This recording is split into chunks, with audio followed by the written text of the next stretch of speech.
Anyway, R. Reno, Rusty Reno, has written a column, which is up at DennisPrager.com, that it's so bad now that the impoverished education at elite colleges is such that he holds it against an applicant for a job if they went to an Ivy League college or Stanford type college. I totally agree with you. My suspicion is if you tell me your kid is at Yale, especially Yale, it's really a cesspool. I assume that you have nothing in common with your child other than family bonds, which I hope obviously remain. But that's how bad it has become. So I'll ask you a question I don't normally ask, but I'm curious as to your answer. What rays of hope do you see? Well, you ask all the hard questions. Yeah? Okay. I have a feeling I'd get a sober answer like that. There are educational institutions that do a fantastic job. There aren't many of them. I mean, I'm sure many of your listeners know about Hillsdale College, a very extraordinary place, really. We've hired a number of people from there. They've been among our best. There are little Catholic colleges. Thomas Aquinas College is a great folks school.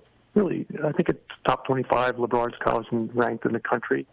But there you could, if you're you don't even have to be a pious Catholic. You send your kids there and they'll actually learn things over the course of 4 years and do it in a moral environment that ennobles them rather than degrades them. By the way, I love... forgive me, I just wanted to say, I could make a very powerful case for non-Catholics, for agnostics, for atheists to send their kids to Aquinas College.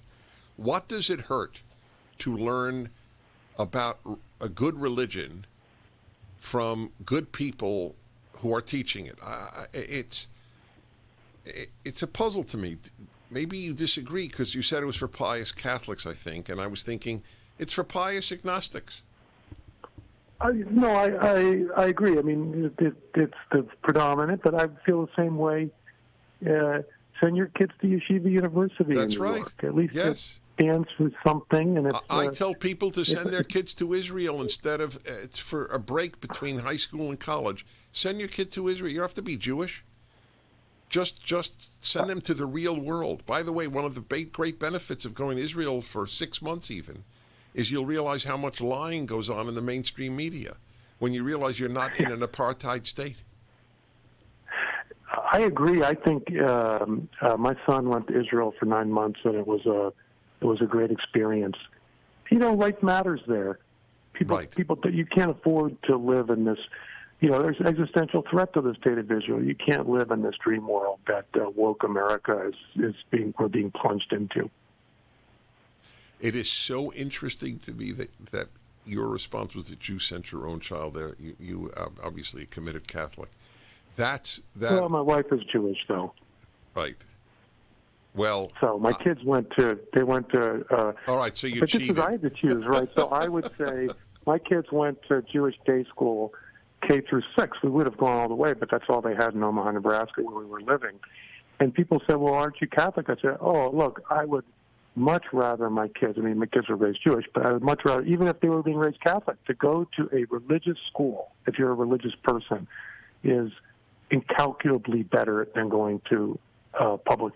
Yes, I've said that to Jews. If you have no Jewish school in the city, your kid is better off as a Jew in a committed Christian school, Protestant or Catholic. That is exactly my view. I want you to have a God-centered education. If it has a theology that you don't share, big deal. But you will get a God-centered education, and that is everything. People ask my wife, "Why did you marry a Christian?" She said it was harder to find somebody who believed in God at Yale. She was a Yale student. Harder to find a person that believed in God at Yale than it was to, that. And so we share those values. That's right. And I think the same thing is true for education of your kids. This is the world we live in, the 21st century, and I think religious people sense that, and we really are uniting. That's right. Oh, there's no and question. That's part of the mission of First Things Magazine, is to speak for religious folks. We argue amongst each other. We should, too. We shouldn't pretend that we believe the same things, but we know that we're shoulder to shoulder against an increasingly aggressive and hostile secular world. That's exactly right. We have far more in common than divides us right now, and we obviously have a common ideological foe. Anyway, we put your article up at DennisPrager.com. I'll have you on, of course, again. I love First Things, and thanks for coming on. Thanks for all the work you're doing on behalf